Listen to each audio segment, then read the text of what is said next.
tunakuheshimu Bwana. Inua jina la Bwana asubuhi hii ya leo. Tunamheshimu ni kwa sababu anastahili. Anastahili asubuhi hii ya leo. He's worthy of our worship. He's worthy of our praise this morning. Lord, King of kings and Lord of lords, King of kings, King of glory, we worship you.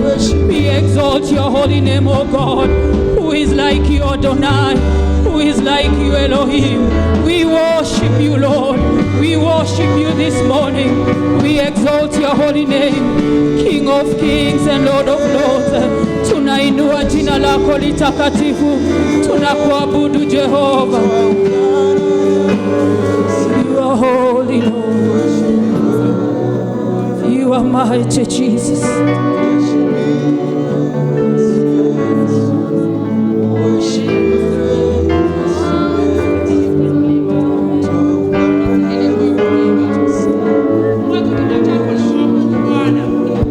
Mwambie Bwana, wewe ni mweza wa mambo yote. Tunakushukuru asubuhi ya leo Mungu. Tunakuja mbele zako na mioyo ya shukurani. Tunasema ni asante kwa sababu ya wiki mzima umetulinda. Umetuongoza kwa wiki mzima. Bwana Mungu, umenyoosha mapito yetu. Asubuhi ya leo tunakuja mbele zako tukisema wewe unastahili. Tukisema wewe unaweza. Sasa kwa sababu ya kila mmoja wetu ameingia katika ibada hii. Bwana Mungu, na wakabidhi mikononi mwako. Bwana Mungu, kawabariki, kakutane na mahitaji ya kila mmoja wetu. Karibisha Roho Mtakatifu katika maisha yako leo. Karibisha uwepo wa Bwana katika hekalu hili. Umwambie atawale. Umwambie anastahili. Akatawale mioyo yetu, akatawale mawazo yetu, akakutane na mahitaji ya kila mmoja wetu. Karibu ewe Roho Mtakatifu. Karibu katamalaki. Karibu katuzungumzie. Karibu katuelimishe. Karibu katuongoze. Karibu ewe Roho Mtakatifu. Tunasema ni asante, maana wewe ni mwalimu wetu. Wewe ni kiongozi wetu. Wewe ni jemedari wa vita. Wewe unayetuongoza katika vita. Karibu katika ibada hii. Bwana Mungu, kakutane na mahitaji ya watu wako. Bwana, walioingia katika hekalu hili wakiwa na mahitaji tofauti, tunaomba asubuhi ya leo Bwana, maisha yao ikabadilike. Kaweze kuchukua mizigo yao. Kaweze kuchukua magonjwa na maradhi yao katika jina la Yesu. Bwana Mungu, tunakushukuru maana katika ibada hii utazungumza na watu wako. Katika ibada hii utakutana na mahitaji ya watu wako. Katika ibada hii Bwana, utawaokoa wengi. Utaweza kuwaokoa, utaweza kuwakomboa, utawafungua katika minyororo ya giza, utawatoa katika giza na uwaweke katika nuru. Tunakukaribisha ewe Roho Mtakatifu, tamalaki katika ibada nzima. Sani kwa sababu ya praise team, sani kwa sababu ya kwaya zetu, sani kwa sababu ya washirika wote, sani kwa sababu ya vivindi vyote, tunavikabidhi mikononi mwako Yesu, ili ukaweze kutuongoza. Tamalaki mahali hapa Yesu. Tamalaki ewe Roho Mtakatifu. Tunasema ni asante, kwa jina la Yesu tumeomba. Amen. Bwana Mungu awabariki sana. Naomba ufungue nami kwenye Biblia yako kwenye kitabu cha Nyakati wa kwanza, First Chronicles verses chapter number 12 verses number 32. First Chronicles 12:32, na ninasoma with the New Living Translation version. From the tribe of Issachar, there were 200 leaders of the tribe with their relatives. All these men understood the signs of the times and knew the best course for Israel to take.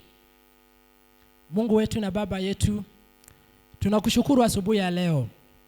Tunapojiandaa kusikiliza neno lako Bwana, tunaomba Bwana ukaweze kuandaa mawazo na mioyo yetu. Wacha neno lako lije likatubadilishe, wacha neno lako lije likatukemee, wacha neno lako lije likatuongoze. tunasema ni asante kwa kila mmoja aliye mahala hapa. Wacha maisha ya kila mmoja ibadilishwe na neno lako. Tunasema ni asante, kwa jina la Yesu tumeomba. Amen. Leo nataka kuzungumzia about understanding the times and seasons. And I began by saying there is this very unique tribe in the Bible who are called the sons of Issachar, who understood the times and knew what to do with it. We are living in a season of many divine realignments. Every believer needs to understand or needs the Issachar type of anointing in order not to miss what God is doing in this season. So we need that kind of understanding. We need that kind of knowledge and wisdom like the sons of Issachar, so that we may not be passed by what God is doing in this particular season. We must seek this wisdom and the knowledge of God at this particular time, that we may understand our environment, our physical environment and our spiritual environment, so that we know what action we should take. Bwana Yesu asifiwe. Maana kuna watu ambao wako katika majira haya hivi sasa na hawajui ni nini inaendelea. Na kama haujui ni nini inaendelea, utapotea. So we need that kind of discernment, that kind of understanding, and that kind of knowledge to know what kind of action to do or to take. So this tribe of Issachar were very special people. Issachar means he will bring a reward. Issachar is the 5th son of Leah with Jacob. He is also the 9th son of Jacob. We know Jacob had 12 sons. And this one called Issachar that we are talking about today is the 9th son. So who are the sons of Issachar? It is very, very important to understand what their gifting was in the Bible and what their role was in the ancient Israel. And I would just like to give you a small preview of who the sons of Issachar were. The sons of Issachar understood the chronological time. They were the keepers of the calendar of the Israelites, because they understood time. They studied the movement of stars and understood what they meant. They were responsible for calling the nation of Israel together to worship God. They also read or followed the signs and the wonders that happened in the heavens. That is, with the sun, with the moon, with the stars.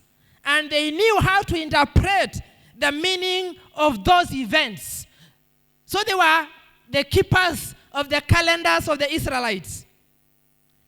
And additionally, on top of that, they not only knew the chronological time, they also knew, understood the spiritual and political environment of their time. The sons of Issachar could discern what God was doing and how he was doing it, or when he was doing it. They also knew when one move of God was ending and when another move of God was beginning. They could discern when a leader was falling and another was rising. I will show you from the scripture what it meant. They could even tell you who the next leader should be. And they knew how to follow, or who to follow and who not to follow. Not only that, they were also experts in the law. They excelled in the law or in the knowledge of the law of God. I just want to give you a small preview of these sons of Issachar so that you could be able to understand what kind of role they played in Israel. They were so sharp and astute spiritually, such that the whole nation of Israel could follow them and could rely on what they told them. One person called Adam Clarke spoke this about the son of Issachar. He said, they were all astronomers and astrologers. This Adam Clarke was a Christian author. He also said they were skilled in fixing the beginning of years and the commencement of months. I'm giving you the characteristics of these sons of Issachar so that you can be able to understand their importance in the Bible. They also had the skills of intercalation of months and years. They were also skillful in the changes of the moon, in fixing the lunar solemnities to their proper times. They were also, all their brethren excelled in the words of the law. They were endued with wisdom and were obedient to their command. And nothing was done but by their direction and advice. So there was nothing that was happening in Israel without consulting the sons of Issachar. The sons of Issachar got their discernment and understanding from reading the laws of God. Understanding does not come from watching news or delving into social media. It comes from reading the word of God. So if you want any spiritual discernment, or if you want to get spiritual knowledge, we must be readers of the words. Bwana Yesu asifiwe. Failure to discern the times and seasons prohibits us from fully cooperating with God. True discernment leads into action. These men or sons of Issachar understood the times and the seasons and took action.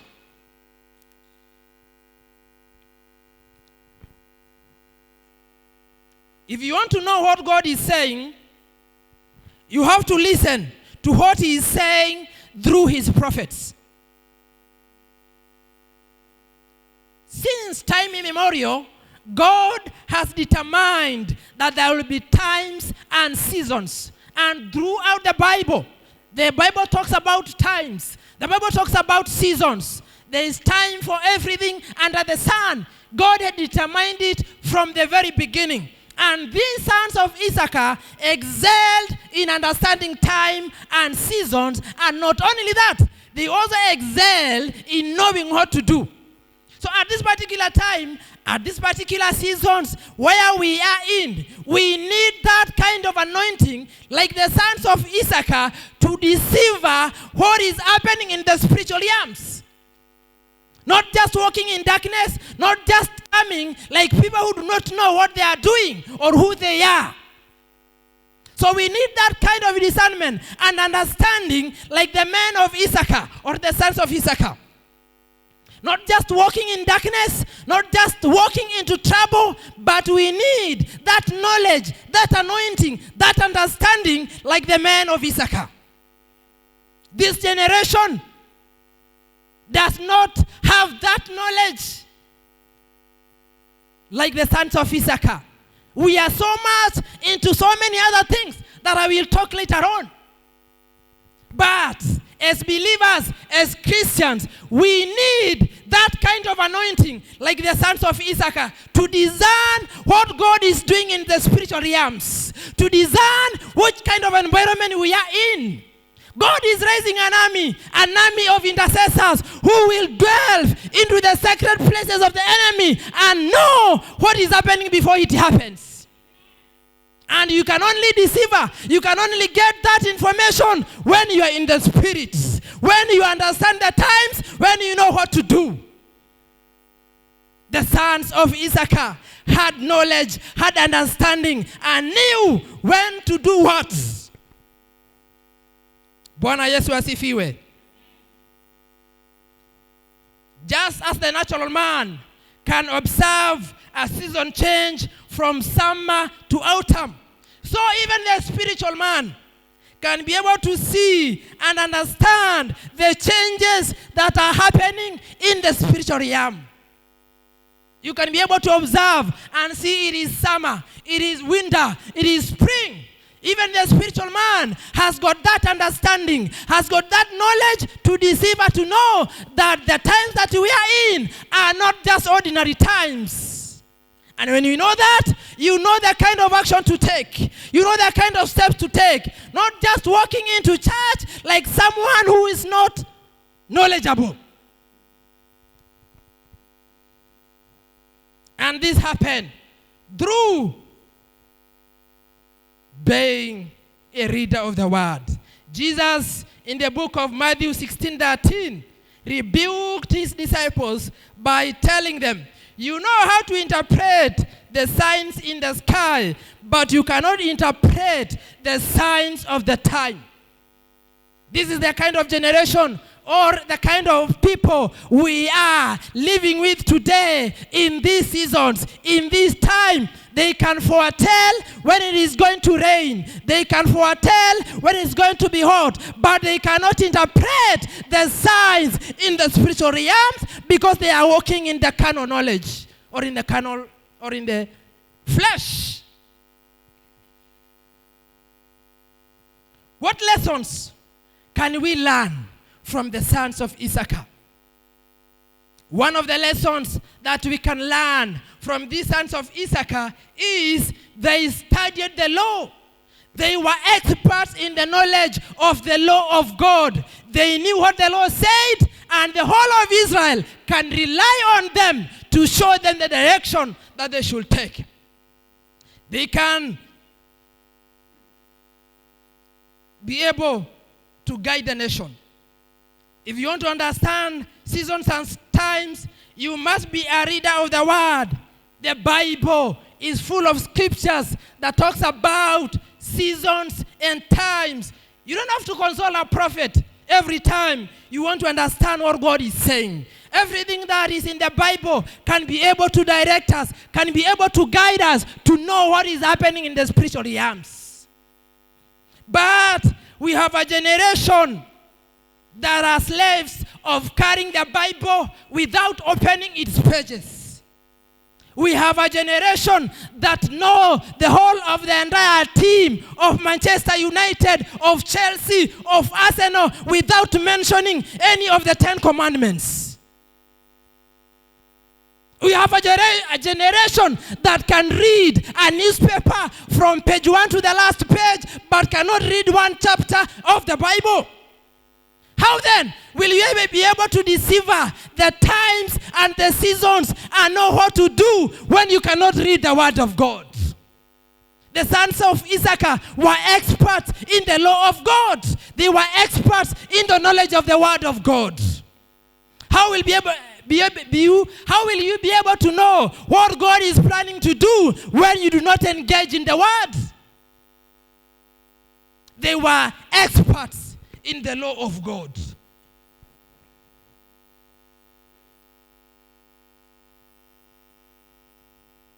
Number 2,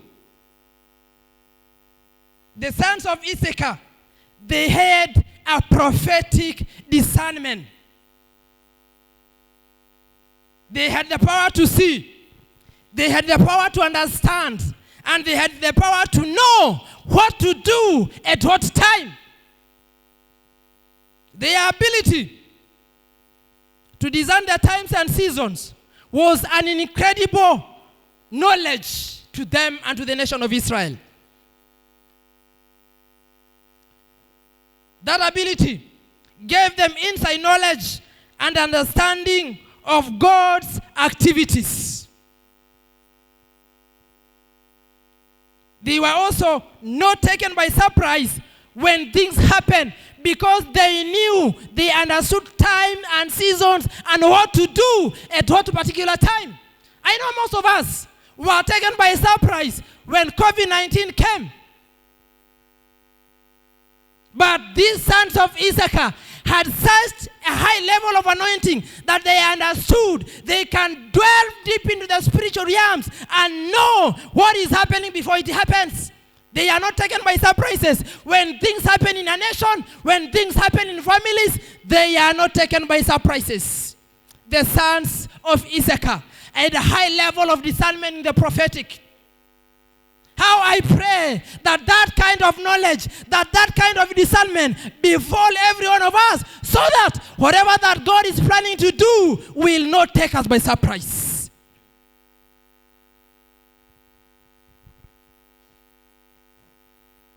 We can read of people. Was it Elijah or was it Elisha? Who can be able to get into the camp of the enemy and listen to their conversations and listen to their strategies and share with the sons of Israel? We need that kind of anointing, that before anything happens in the spiritual or even in the physical, we get into the spiritual and deceiver and get the information and get the knowledge of what the enemy is planning for our families, for our lives, for our nation, for our cities before it happens. We need that kind of knowledge. We need that kind of understanding in this particular time. We can be able to decipher what God is doing in the spiritual. Not just eating ugali, not just reading the news, not just watching television, but get into the spiritual and see what the enemy is planning and see what plans God has for us. We need such a kind of an anointing at this particular time. Number 3. The number 3 lesson that we can learn from the sons of Issachar was in intercession. They were people who were prayerful, people who were great intercessors. If you read in the Bible, in the book of Genesis 49:14, the tribe of Issachar has been described as a strong donkey that carries heavy burden and loads. Walikuwa wanaitwa punda. Sio kama kuna mmoja wetu angependwa kuitwa punda. Najua punda ni mnyama ambaye anadharauliwa sana. Ni mnyama ambaye hakuna mtu angependa kuitanishwa naye. Lakini hawa wana wa Issachar waliitwa punda, maana walikuwa na nguvu, walikuwa ni watu wa kubeba mizigo, walikuwa ni watu wa kufanya kazi kama wana wa kama punda. The donkey plays a very critical role in the Bible. It's a very, very special animal in the scriptures. One, a donkey is a symbol of prayer. It's also a symbol of strength. It's also a symbol of humility, a donkey. And that is why intercessors are likened with a donkey, because they can carry heavy burdens, they can carry heavy loads in the spiritual realms. So at these particular moments in time, at these particular seasons, God is raising an army of intercessors who can be able to carry heavy burdens, who can be able to carry heavy loads on behalf of families, on behalf of the nation, on behalf of cities, on behalf of the entire world. God is raising an army from the tribe of Issachar, people who are strong, people who can be able to carry heavy burdens. My prayer is that we may be found as intercessors of the lineage of Issachar, people who will not give up, people who will intercede for families, people who will intercede for nations, in the mighty name of Jesus. God is raising up an army of intercessors. Are you there? Are you in your position? Are you available to be raised as an intercessor who can stand on behalf of the church, who can stand on behalf of your family, who can stand on behalf of the city? God is raising up an army of people who are strong in the spirit, people who can be able to carry burdens without giving up, without complaining, without murmuring. God is raising such an army. God is ready to usher in an army of strong people in the spirit who can be able to carry burdens. People who will not give up when they are backbiting. People who will not give up when they are left alone. People who will not give up when everybody deserts the fellowship. People who can be able to cry to the Lord. People who can be able to travail in the spirit until they give birth. God is raising sons with the anointing of the sons of Issachar and daughters with the anointing of Issachar at this particular season, at this particular time.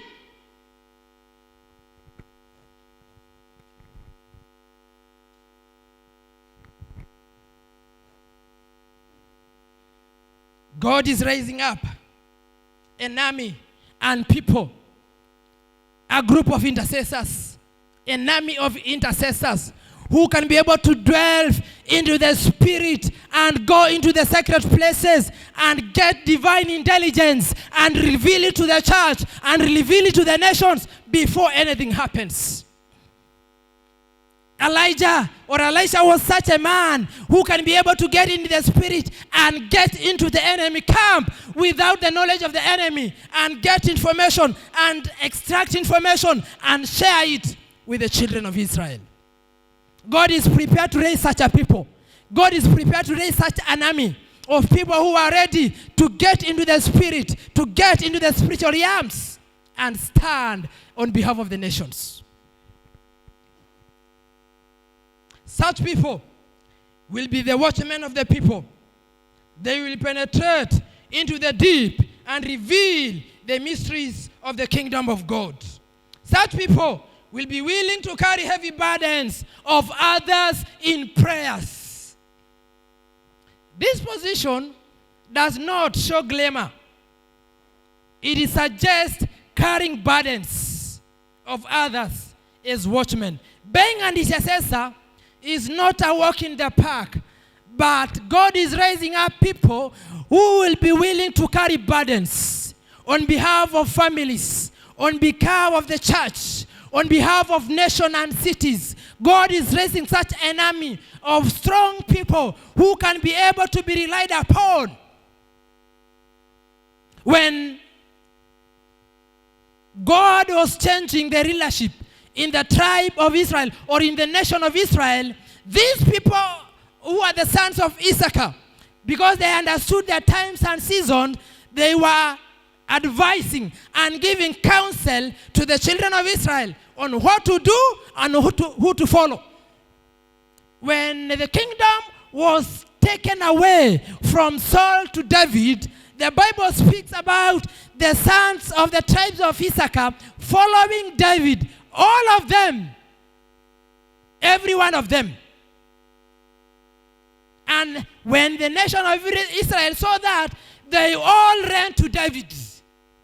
So God is raising an army in the church, an army who can be able to be relied upon. When God wants to make anything in the spiritual realm to be seen in the physical, God will be able to show to this group of people. This group with the anointing of the son of Issachar, who can be able to decipher the time and the seasons and advise on. But currently what is happening? The church is not being consulted when the nation wants to make any kind of decision that matters to the people. They just make announcements, they just make conclusions and push it to the church and to the people. But do not worry, because God is raising up our people. God is raising up people with understanding, people who can be able to decipher the time and seasons, and they will be relied upon by the leadership of the nation. People, watu ambaye viongozi watawauliza tuenende aje, tufanye vipi katika mambo haya, sio kusukumiwa mambo. Watu ambao wanaelewa majira, watu ambao wanaelewa taifa linaelekea wapi, na wataweza kuwaelekeza na wataweza kuwaongoza kulingana na mapenzi ya Mungu.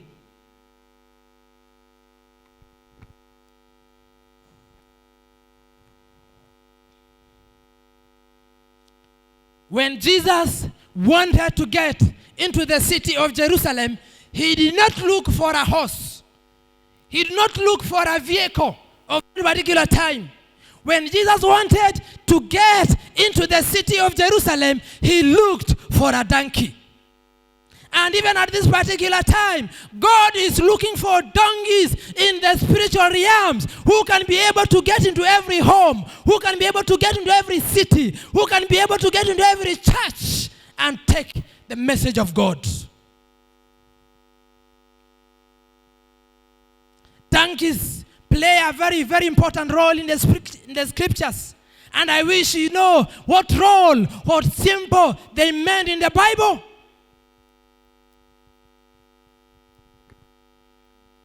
If you want to influence what is happening around us, in our country, in our families, the place to go is going to your knees through prayer and intercession.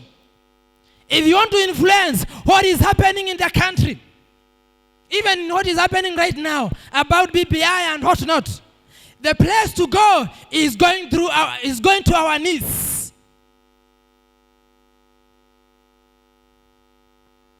The sons of Issachar could be able to influence which direction the nation of Israel took because they were men of intercession, men of prayer, men who understood the times, men who knew what to do. To you who is traveling, do not give up. You will be rejected. Many bad things will be said about you. But do not give up. Continue traveling in prayer. Continue seeking God. Continue going before God.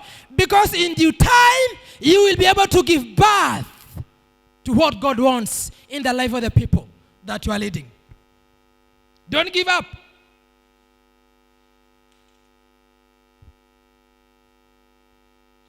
The number 4 thing that we learn from the sons of Issachar was on humility. Humility. They were not known to be proud. They were not known to be people who could brag. The Bible says in Genesis 49:15, those intercessors with the Issachar type of anointing were not known to be proud or humble, but humble. If you read verses number 15, it says, even in their midst of their strength, they could still bend their backs and carry the burdens of their people. So the sons of Issachar were known as humble people. And I said, and I keep repeating saying, at this particular moment, God is raising an army of intercessors who are humble, and can be able to bend their backs to carry the burden of everyone, the burden of families, the burden of the nation, the burden of the entire world. God is raising such humble people. God is raising up people who are nobodies right now, but God is raising such a people who are humble, people who can be able to carry burdens of others, people who are not even known. They are nobodies in the church, they are nobodies in the nation, but God is preparing such a people who are humble in the spirit and can be able to be relied upon to carry the message to the people. God is raising an army of humble intercessors, people who are humble in the spirit and can be relied upon to speak to the nations. These people who God is raising up will be so much anointed, such that they will have startling accuracy to what God is doing in these times. They will be so accurate. Whatever that they will say will come to pass, will come to happen, because they are connected with the spiritual realms. they will be able to lead the nations toward God. They will be able to lead the nations toward what is right and to do what is required of them. Such a kind of people that God is raising will be able to provide counsel and wisdom to leaders, to churches, to families. They will be greatly used of God.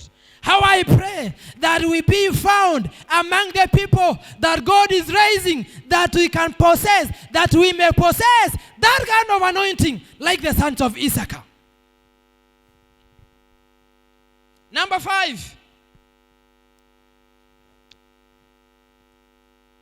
These sons of Issachar were brave warriors. The Bible says they were valiant men. Men who did not fear anyone. Men who joined David and could be able to get into the territories of the enemy without being detected. People who were skilled. Remember what that man called Adam said? They were skillful men. Men who can fight. Men who are brave.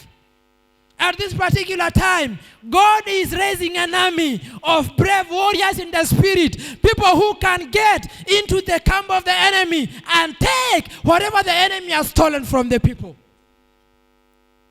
God is raising up an army of brave warriors in the spirit who can get into the spiritual realm and take by force whatever the enemy has stolen from the church, whatever the enemy has stolen from our families, whatever the enemy has stolen from the nation. God is raising such an army of brave warriors in the spirit. Not people who are coward, not people who run away when they get into problems, but people who are brave in the spirit. People who can be relied upon to stand in the gap on behalf of families. God is raising an army of warriors who are brave, of warriors who can be able to get crushed, to get into the camp of the enemies. And they will not be defeated, and they will not be detected. God is preparing such an army at this particular time. These brave men of the tribe of Issachar were the greatest tacticians in war. They knew all the strategies of fighting in battle. They knew all the steps to take. They knew the direction to take when they want to get into the enemy camp. They were not clueless men that when anything happens, it catches them by surprise. They were men who understood the time. They were men who were brave. They were men who were skillful. They were men who knew what to do. The sons of the tribe of Issachar. God is preparing such people at this particular time who have got such an anointing like the sons of Issachar. Men who understand the time. Men who will not grope in darkness. Men who will not guess what is happening, but they will have accurate and exact. They will be precise to what God is saying, to what is going to happen. God is preparing such a people. The Bible says in the book of Psalms 18:34 that he trains my hands for battle, my arms can bend a bow of bronze. It also says in Psalms 144 verses 44, praise be to the Lord my rock, who trains my hands for war, my fingers for battle. God is training his people. God is training his chosen generation or his chosen army for war. He is preparing your hands for war. He is preparing your fingers for war. And he prepares people who are ready to get into the camp of the enemy. People who are strong, people who are skillful, people who understand what the enemy is doing even before they take action. God is preparing such a people at this particular time. People with the anointing of Issachar. People will not compromise with the enemy.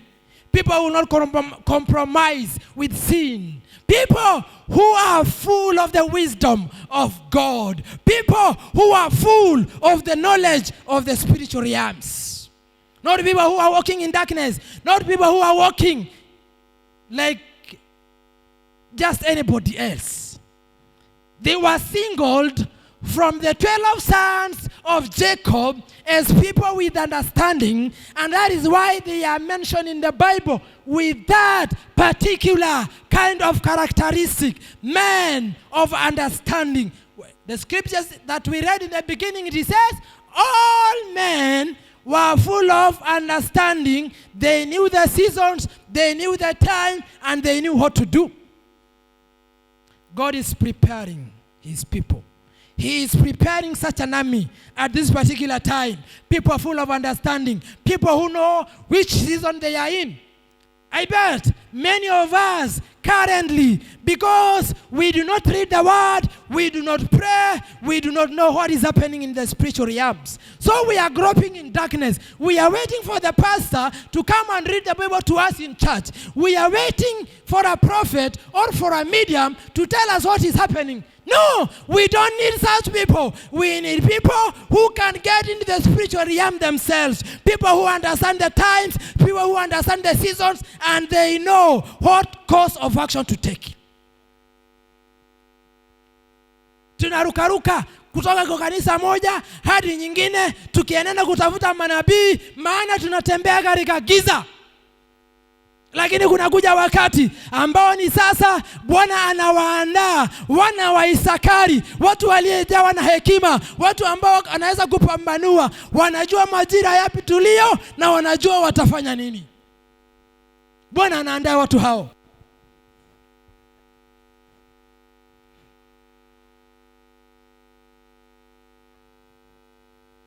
Such people, such armies of intercessors that the Lord is preparing with the anointing of the sons of Issachar.